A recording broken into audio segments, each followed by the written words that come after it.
Welcome to the Ripple Revolution podcast. In this podcast, we take a new look at how we think about making a difference, with an approach that integrates the personal development work we do in our own lives and the difference we make in the world. Today's guest is best-selling author Gretchen Rubin. When Gretchen's book, Happier at Home, hit the New York Times bestseller list earlier this year, it had familiar company in Gretchen's first happiness-focused book, The Happiness Project, which, as of now, has been on the bestseller list for over 2 years.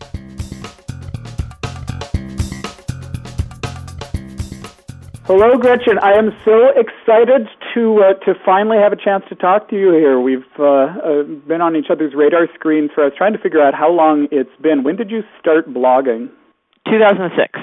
2006. So that was a good long time ago. It's just been completely inspiring to watch your trajectory from just starting your blog through best-selling books and all kinds of people impacted out there in the world. So it's been a lot of fun, and it's good to finally talk to you. Yeah. More ear to ear. Yes, exactly. So let's start off just with kind of the whole happiness project idea. What was that, and how did that start?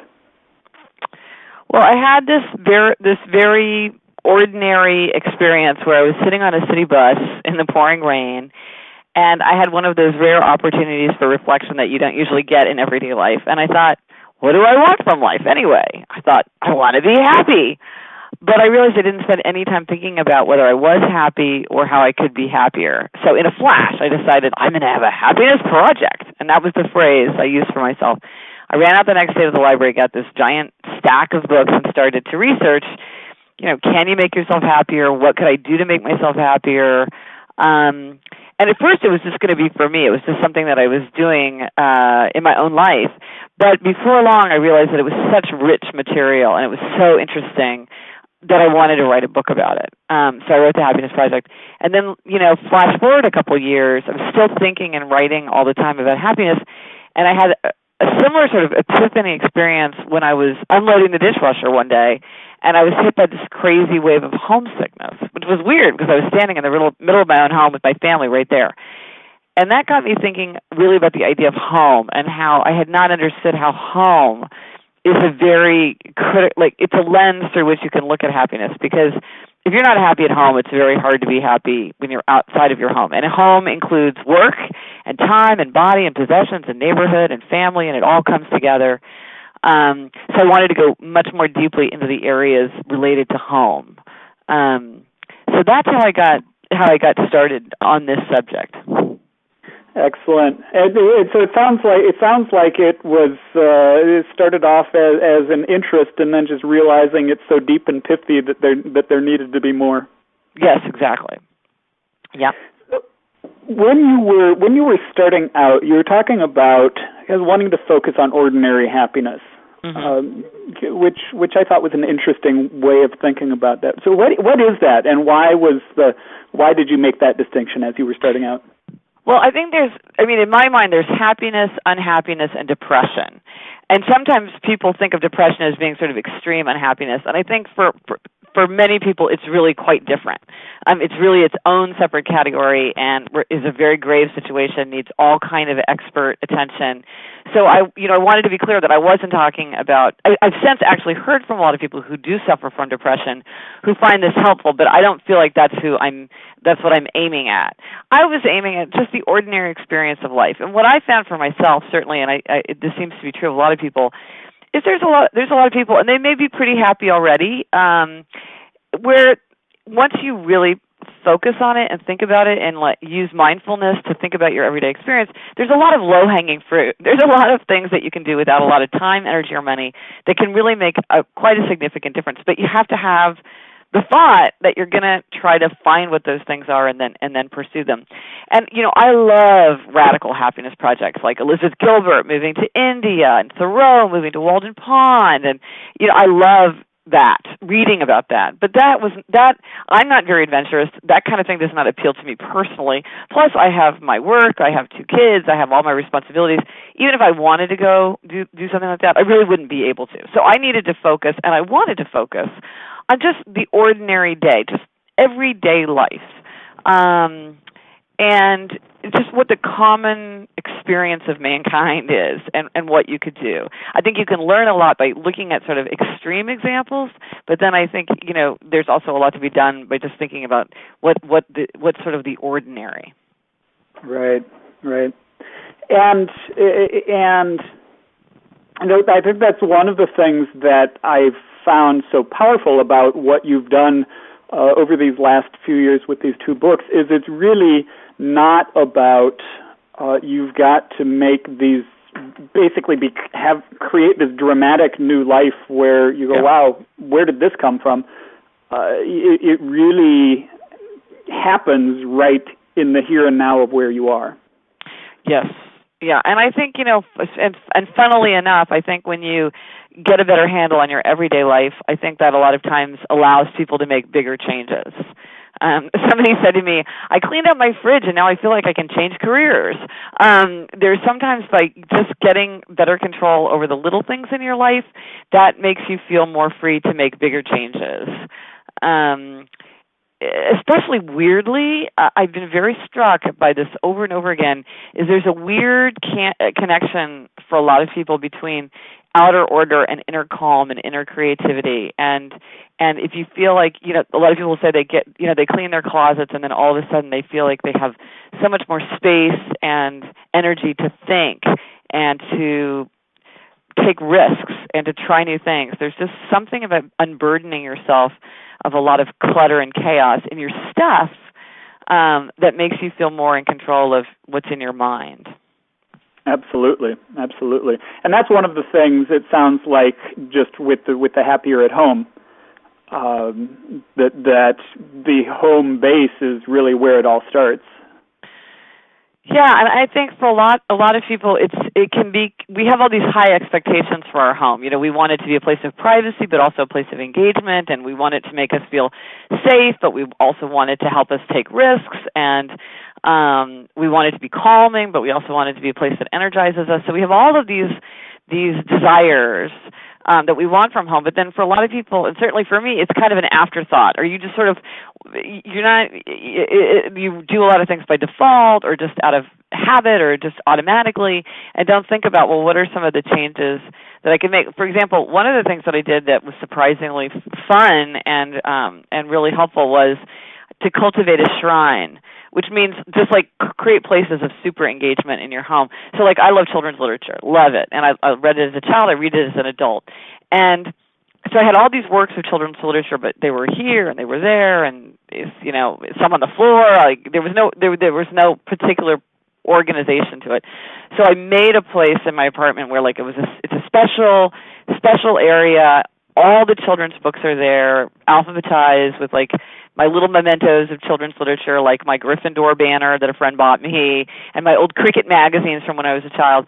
And so now it's not that I own anything that I didn't own before. I owned all these things before, but now they're arranged in this mindful way. And now I go in there and I'm like, oh my gosh, I love this. It makes me so happy, and I love to put the books away, and I can always find what I want. And when somebody comes in, it's also one of the things that's pleasing to us about our possessions in our home is they allow us to exhibit our personality and to show ourselves to the people who come there and to ourselves. And so here it is on display. Here's my love. Of somebody I know who loves tango. When people come in, she's got a big shelf of tango shoes. So you come in and you're like, this is a lady who likes to tango, and she likes that's right there in somebody's face when they come in, because that's an important part of her identity for her. So whether it's wine or France or arts and crafts or music or tools or whatever it is, it's something that can make your experience of home more energized, more fun. But it's not like you have to spend a lot of time or money to do it. It's just thinking about what you've already got, what's already important to you. Mm-hmm. Mm-hmm. Yeah, and which leads into another question that I have. You have these 12 personal commandments which I love. And one of those is probably my favorite one is Be Gretchen. Oh, that's my favorite one too. That's the first one. And so there is this aspect of authenticity, and that's why what made me think there's this lead into that particular question. There's this aspect of authenticity with that Be Gretchen. Can you share a little bit about what the impact of that has been and why that's important? Well, it's funny because people will often say to me, like, well, what is the key to happiness? Like, tell me the one thing. And I think there's a couple different answers that you can give to that are right, just depending on what perspective you're using to examine happiness. But certainly one of them is self-knowledge.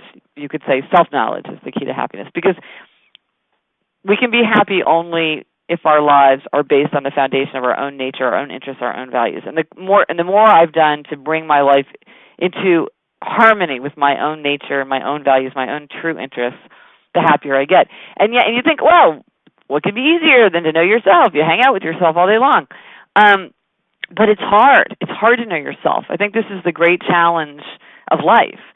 Because it's so easy to think about what you wish you were like, or what other people think you ought to be like, or what you assume is true of everyone, and really lose track of what's true for you. And so one of the things I think is like those children's literature. For a long time, I kind of denied this about myself because it didn't fit my image of myself as this sophisticated, very discerning reader. But you know what? It's like, this is what I love. And now that I've shown a spotlight on it, it's a much bigger and more fun area of my life. I've made all these friends through it, and because I really allowed it to be an important part of my identity instead of trying to pretend like it wasn't real. And then sometimes people try to pretend like something's real that's not. Like, I love skiing, or I love shopping, or I love wine, or I love the outdoors. A friend of mine said to me, well, you know me, Gretchen, I hate the outdoors. And I love that. I was like, you hate the outdoors. Okay, well, that shows you what you want in life. There's a lot of things that you don't need to spend your time worrying about because you hate the outdoors. But it can be sad to sort of admit these things about ourselves. Like, it was sad for me to kind of realize I just don't care very much about music. I mean, I like a good song here, casually. But for so many people, this is a very important passion, really significant pleasure in their life. And it's just not for me. I wish it were, and I used to kid myself and think if I would only spend more time on it, or learn more, or spend more time listening to music, then I would love it. But I got a lot of things I love without having to work at it. And I just had to let go of this fantasy of myself as one day being somebody who would have a deep appreciation for music.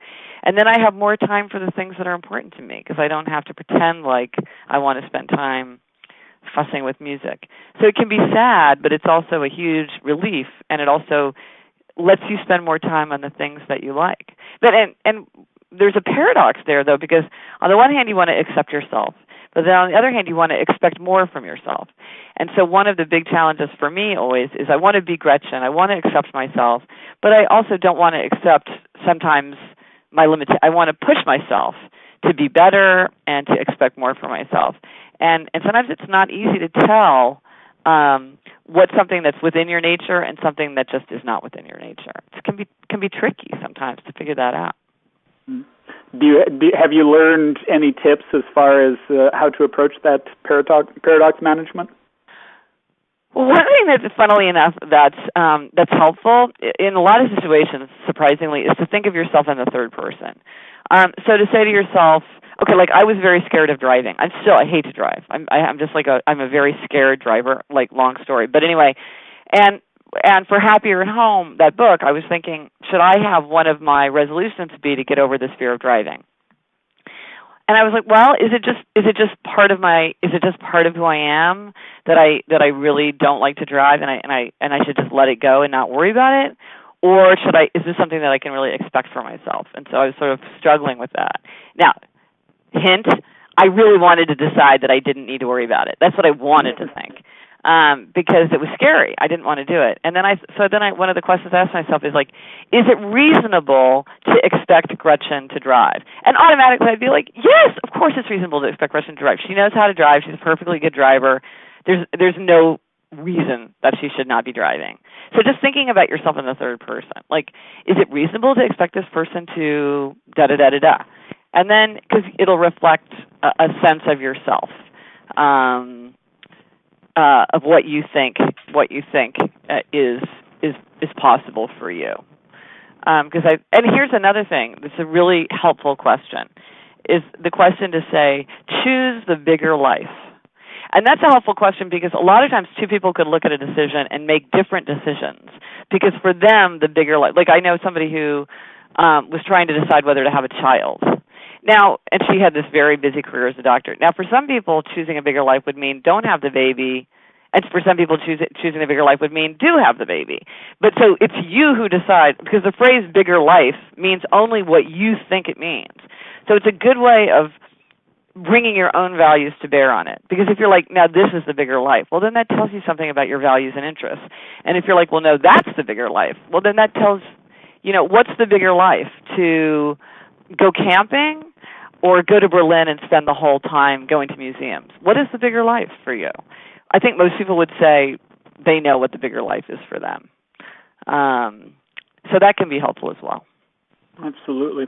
Now, it's interesting with the self-knowledge piece. It seems like it should be a no-brainer, but as you point out, it's not that easy. No. It's not something that we spend a lot of time with. The thing that I always say is when was the last time you saw an Introspection 101 class? Mm-hmm. Yeah. And so if we're experiencing something, we recognize whether it's on or it's off, etc. But being able to articulate it so that we can make decisions gets more challenging. Yep. Absolutely. Absolutely.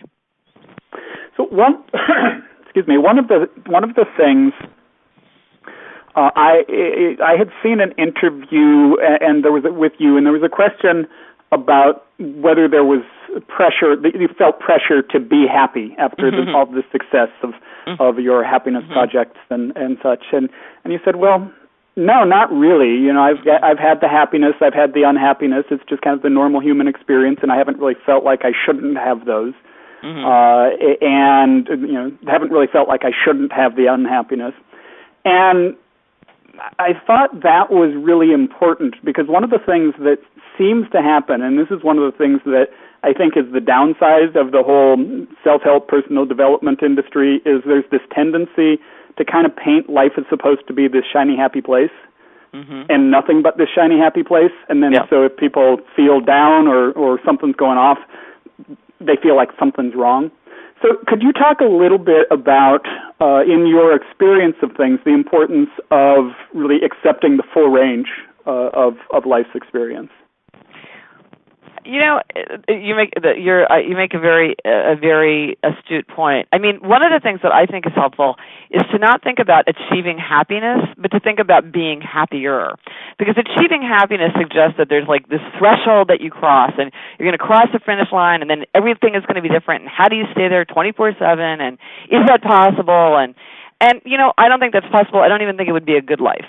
And I don't. And it's like that's not even. Like, don't worry about that. I think it's more helpful to think about being happier. Because if you're thinking about doing something in your life, and you think next week, next month, next year, is this something that's going to make me happier? And that's more realistic because, it's all about, are you moving in the right direction, not about hitting some finish line. And I also think that you're exactly right. Some people sort of act like what I'm advocating for is for everyone to be 10 on the 1 to 10 scale 24/7, which again, I don't think is realistic. I don't think would be a good life. And actually, negative emotions are incredibly important and helpful in trying to have a happier life. And things like guilt and regret and envy and boredom are really important clues to changes that you might want to make to your life that could make you happier. So, for instance, envy. Envy is an incredibly painful emotion. People really do not like to feel envious, and they don't even like to admit that they feel envious often. But it's very helpful to clue in to your own feelings of envy. And when I was a lawyer and thinking about switching to writing, one of the things that was very persuasive to me was I was looking at the alumni bulletin from my college and reading about people that I knew. And I noticed that when I read about people who had cool law jobs, I felt a kind of mild interest. But when I read about people who had cool writing jobs, I felt sick with envy. And that taught me that's what I wanted for myself, and so it was very helpful. Or something like, if you're really bored with something, instead of trying to pretend, really say to yourself, oh, this is really boring for me. Is there a way for me to make it interesting, or is there a way for me to avoid doing it altogether? Can I throw money at the problem? Can I change my job? Can I, by paying close attention to negative emotions, guilt. Guilt shows you that in some ways your actions don't reflect your values. That's a very important thing to know about yourself. So I think that wanting to be a happier person doesn't mean that you never feel negative emotions. And but I just think it's a shame if people aren't as happy as they can be given their circumstances. Certainly there's times for all of us where we're not happy and it wouldn't even be right to be happy. We wouldn't even want to be happy. Your mother's in the hospital and you're very, very sad and upset, but can you be as happy as you can be under the circumstances? Because I think a lot of times if you do what you can, then you give yourself more emotional wherewithal. Because, who's more helpful? The person who's so upset that their mother's in the hospital that they stay up all night, they don't eat, they run themselves ragged, they don't take a break at all. After 2 weeks, they're going to be a basket case. Or the person who's like, I'm under a lot of stress, I need to get my sleep, I need to make sure that I eat breakfast, I need to give myself a little break and watch a rerun of The Office on television and give myself a little bit of a mental break. Over time, that's the person who's going to be able to manage that situation better for themselves and then for the people around them too. So I think when you think about how can I manage the way I'm feeling, not just let it flow over me, but really sort of think about, okay, well, what can I do given the circumstances? I may not feel happy, but maybe I can feel better, and probably I'll handle things better if I feel better. Right. And sometimes it's just a question of kind of that whole mindfulness thing. Oh yeah, that's the key right there. Yep. So let's talk a little bit about that and the impact of that. Well, I'm like the least mindful person in the world, so it's a struggle for me. But yeah, I think you put your finger right on it. I think that really so much of this just comes down to paying attention. What's true for you?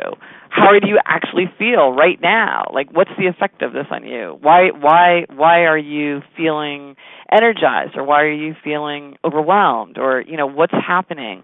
Because once you're mindful enough, then you can see ways that you can make changes. And as I said, I think a lot of times these changes are not huge. I think sometimes, here's an example. So I was paying it because I was working on Happier at Home. I was paying a lot of attention to my circumstances, my environment when I was at home. And I noticed that my family had fallen into a bad habit, and that was when people would come and go from our apartment. Nobody really paid that much attention. We would sort of grunt out, without looking up from our homework or our iPad or the newspaper or the book or whatever. And I was just as bad as everybody else. But I thought, this is not the experience that I want to have with my family, coming and going. I want us to have a tender, attentive atmosphere at home. So I said, and this is one of the few times where I really had a resolution that applied to any more than just me. Usually these resolutions are just for me. But I said, what if we were going to give warm greetings and farewells every time somebody came and left? And everybody agreed. Everybody knew what I was talking about. And now everybody gets a warm greeting and farewell every time they come and go. It doesn't take a lot of time, energy, or money. I didn't have to do a lot of nagging. It's a very easy habit to acquire. And it makes a huge difference in the atmosphere of home if every time you walk in or leave, you get a hug or a kiss, or people really pay attention to you. But I had to so it wasn't a hard change to make, even though other people were involved, which makes it harder. But I had to notice that was what was happening, and I had to think it through and think, how could I make this different? What would make my situation better? And so the mindfulness is how you see an opportunity and understand what needs to change. Without mindfulness, you're just it's just all, we're all so overwhelmed with everything happening to us. It's it does take effort to sort of tease out what are the different things that are happening and how they could be different. It's not hard to do, but you have to do it. So in a way, it is hard because you have to go through that process. So that's what I hope that I do, is I help people just see things that are right there, but that maybe they haven't quite noticed. But then once I point it out, they're like, oh, yeah, I would totally do that, or, yeah, that would be easy for me, or I never thought that would make a difference, but I'll give it a try and see if it makes, does making my bed make me any happier? I'll try, and I'll see what happens. That's a silly thing, but a lot of people swear by making their bed. But and I think back to the clutter or lack of clutter. Mm-hmm. I certainly notice the difference just in how my brain visually responds to what's around me. One of the things that I love to talk about, and I especially love to talk about it with people that so much of what they talk about is focused on really the upside of things and the bright side of things. There's this aspect of FUD, this fear, uncertainty, doubt, the kind of the things that close us down that we often don't really want to even acknowledge exists, but we all feel it, and we all run into things, and we all run into things just shut us down and slow us down and stop us. When you run into fear, when you run into that feeling of uncertainty, that doubt about what it is that you're doing or your ability or whatever it happens to be, so fear, uncertainty, doubt, what works for you to navigate through that? How do you tend to do that? Well, one thing, I have a mantra that is very helpful to me, which is to enjoy the fun of failure. Because I'm a person who does not like to fail, and I realize, like, if you're not failing, you're not trying hard enough, and so you have to really embrace it. So I tried to call it the fun of failure, to sort of remind myself, like, this is what I should expect. Not everything's going to work out. Enjoy the fun of failure. And it was interesting because I wrote about this on my blog, and somebody posted back and said, you shouldn't call it failure. You should reframe it and see it as a positive. And at first I thought that was right. And then I'm like, no, that's exactly wrong. Because I don't want to pretend to myself that I didn't fail, because that's just pretending, that's just going deeper into this idea that it's not permissible to fail or that I have to pretend like I didn't fail. I want to embrace the idea of failure and say it's fine to fail. That's good. But what I always say to myself is, like, what have I learned from this? What have I learned from this? Because to fail without learning, it's like what there's no benefit from it. There's no gain made. But to learn from a failure is extremely valuable. And I had a boss a long time ago who would quote Benjamin Franklin, saying, experience keeps a dear school, but a fool has no other. And that is really true. I mean, I think it's very hard to learn from success, and it's very hard to learn when things go right. And when things go wrong, you can learn a lot. And so I try to say, like, this is what happened, and so now what do I know that I didn't know before? What can I do differently next time? And so then it feels like it's still helping me, And one thing that I often do too is sort of, I say to myself, life is long, meaning, like, maybe this didn't work, maybe that didn't work, but life is long. I'll have, many things will come and go. There's many opportunities, and over the course of years, there's a lot of room for experiments that don't work out, relationships that don't work out, and just learn from it and move on. But it's hard. It is hard because we don't want to feel afraid. We don't want uncertainty. We don't want to fail. So it sounds like a lot of it is really about perspective. Yes, absolutely. That's a very succinct way of putting it. Yes, trying to find ways to get myself into that frame of mind where I'm able to have perspective instead of getting sucked into. But one thing I do, and I imagine you struggle with this too, is part of being online is the feedback, which can be fantastic, but it can also be harsh. And so one thing I do is I don't expose myself to situations where I know that I'm likely to encounter very high levels of snarkiness, because I feel like it affects me very deeply. I take it very hard. It doesn't help me. It's not constructive criticism that's going to make me stronger and better. It's criticism that's going to make me defensive and afraid to take risks and feeling like if I flop a toe over a line, somebody's going to hit it with a hammer. So, for example, I don't read reviews on Amazon. because maybe some people like it, maybe some people hate it. Like, a strong, and I remind myself, a strong voice repels as well as attracts. Not everybody's going to like what I do. That's okay, but I have to do I have to do what's right for me. I have to be Gretchen. But I don't go out of my way to expose myself to criticism, that's from people that I don't know, and I don't know what their agenda is. I don't know where they're coming from. I try. It's hard, but I try very hard to accept, and I do accept a lot of constructive criticism from people who I respect. But that's people where I know that they're being thoughtful, and I know where they're coming from.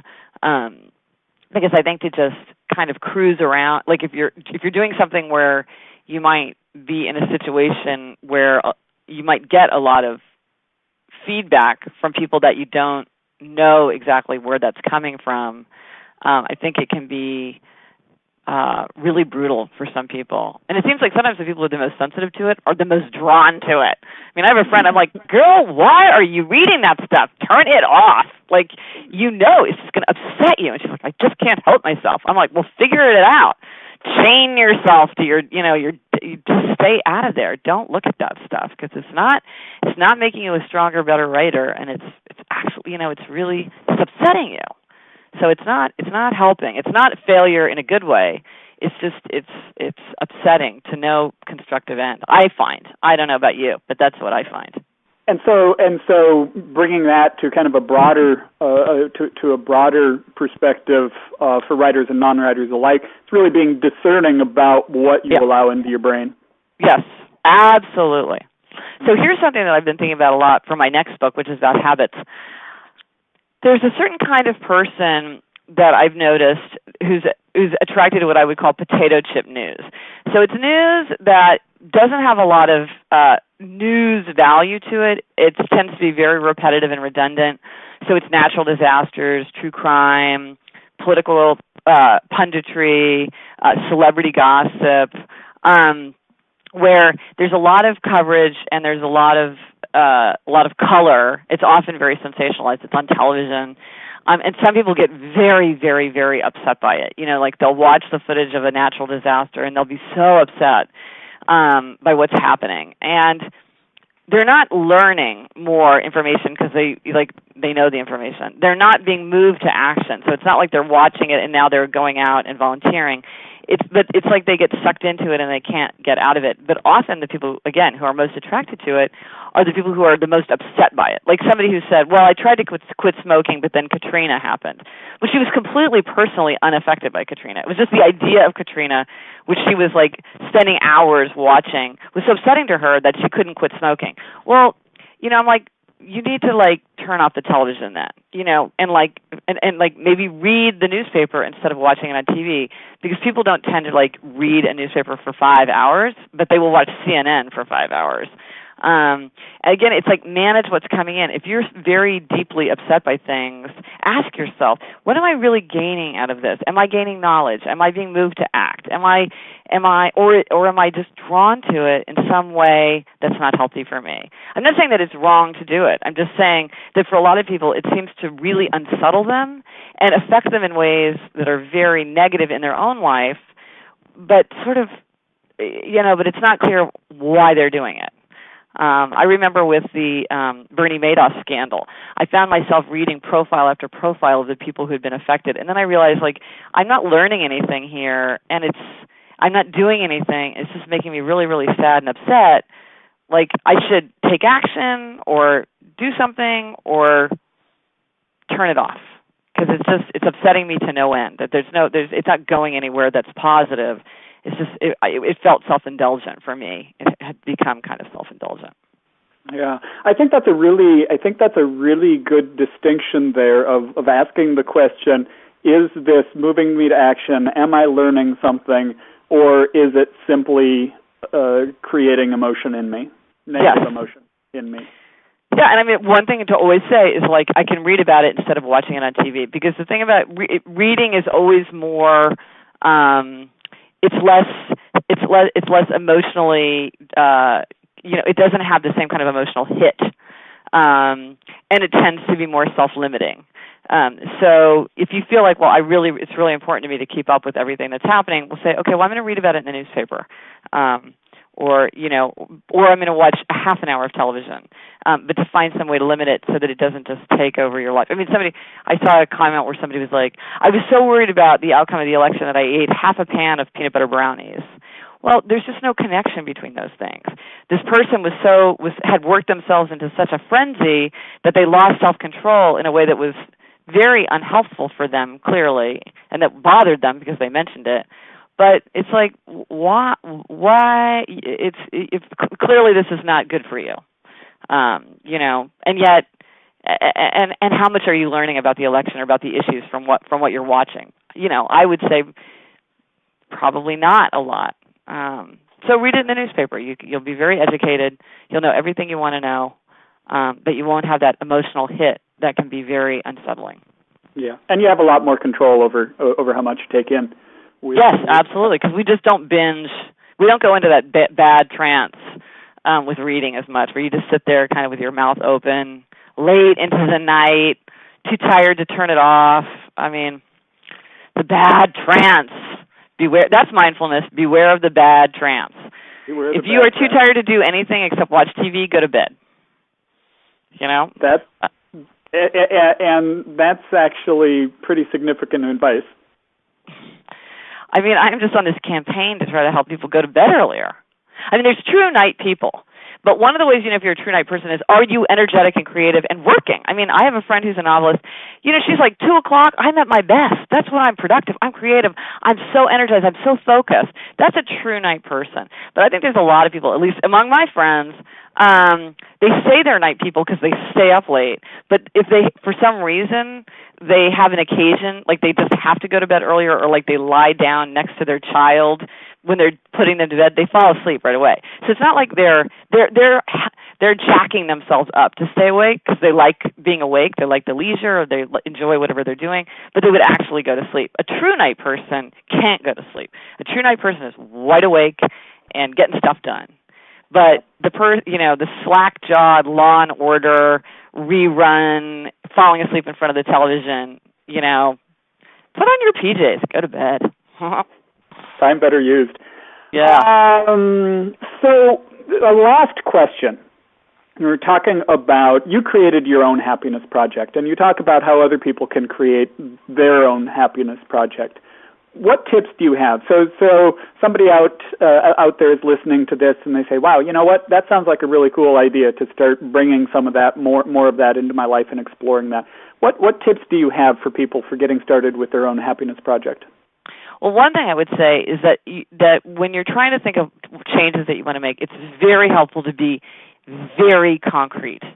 Because when you're very concrete, you know what you're asking of yourself, and you can measure whether you're doing it or not. So a lot of times I think people want to make change, but they're too vague, so they don't see what they should be doing. So, for example, eating healthy. That is too vague. What does that mean? It's better to say things like, I'm going to eat a salad for lunch every day. I'm going to bring my lunch from home every day. I'm going to eat dinner. I'm not going to eat after 8 p.m.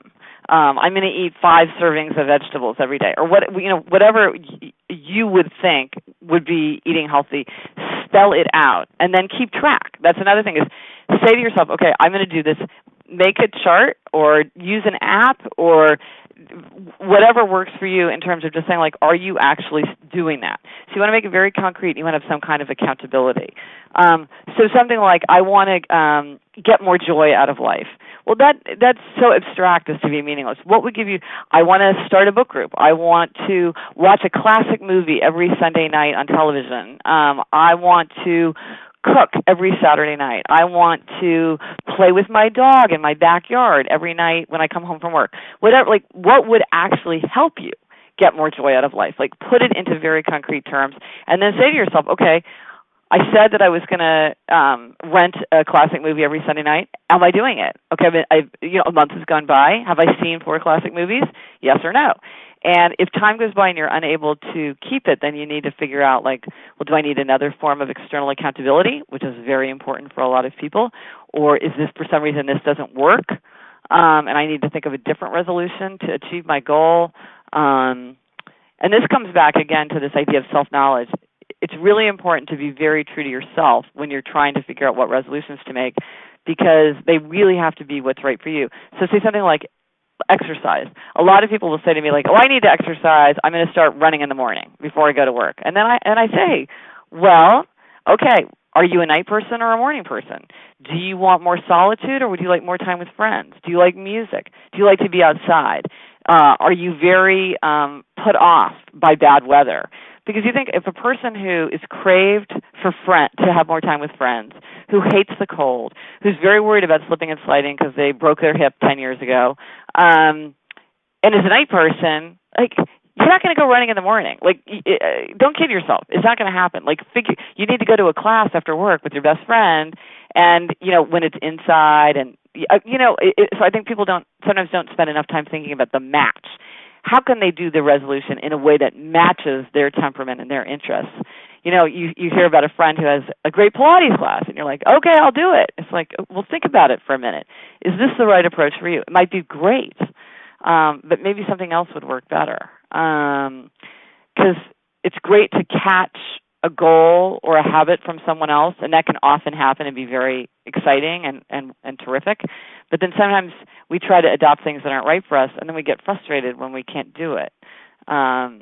And for everyone, with my happiness project, there were a lot of things that I didn't think about at all that would have been really important for other people, like music. As I said, I'm not that interested in music. For some people, bringing more music into their life might have been a very important goal. Or adventure. For some people, travel is of huge value. And even like going to new restaurants and trying new things, they love that. And it's really important to them. And their happiness project, that might be one of their most important aspects that they consider. That's not very important for me. So I didn't do it. I didn't worry about it. So again, it's like, think about yourself, think about what's important to you, think about how you could be happier, and really try to put it into concrete terms. If traveling is important to you, what exactly does that mean? Are you going to save? Are you going to plan? Are you going to talk to a friend? Are you going to make reservations? Figure it out. Break it down and really figure out the resolutions that will help you make that happen in your everyday life. Excellent. And on the accountability piece, one of the a quick piece of how I've done things, I find that my motivation really takes a page out of the kindergarten handbook, and I was trying to incorporate what I called the 4 pillars of well-being with drinking enough water, getting exercise every day, eating my fruits and vegetables, and meditating every day. And I made this chart with these 4 columns for each of those, and then I had these stars that I got to put. If I did it in that there day, you go. Put a star on. Yeah. And you would not believe how motivated I was. I completely agree. I know I am a gold star junkie and find that kind of thing very, very helpful. It's interesting because in my next book I have something I call foundation, and my foundation is different from your foundation, but it's the same idea, which is deal with these first things first, and then other things, it'll be a lot easier to work on the other things. Yep, absolutely. I have had so much fun talking to you. Me too. I feel like we could talk all afternoon. This is great. Absolutely. So let's wrap up now. When I would like to make sure that people can find you and find more about all of your great juicy ideas. So could you share a website, place that people can find out more about what you're up to? Absolutely. There is more about happiness than you could ever read on my site, which is called The Happiness Project, which is happiness-project.com. And I also have a Facebook page where I start a lot of happiness conversations, and that's just Gretchen Rubin, my name, R-U-B-I-N. And I'm on Twitter as at Gretchen Rubin, and on Pinterest, and I have a YouTube channel. But you can get to all those things through my website, Happiness Project. And then I have one thing that people might enjoy. It's very, very popular. Is I have a daily newsletter that has a happiness quotation. Whether it's Tolstoy or Benjamin Franklin or Thoreau or whomever, it's a daily quotation just so you start your day with a little bit of something to think about, the moment of happiness. So you can also sign up for that through my blog. So there's a lot there for people who are interested in the subject. Excellent. Well, I definitely appreciate your time and your insights, and I am coming away from this feeling like I'm just ready to go out there and make the world happen. Excellent. Excellent. So I appreciate it all, and I've enjoyed it immensely. So Great. Well, great to talk to you. Have a great day. Take care.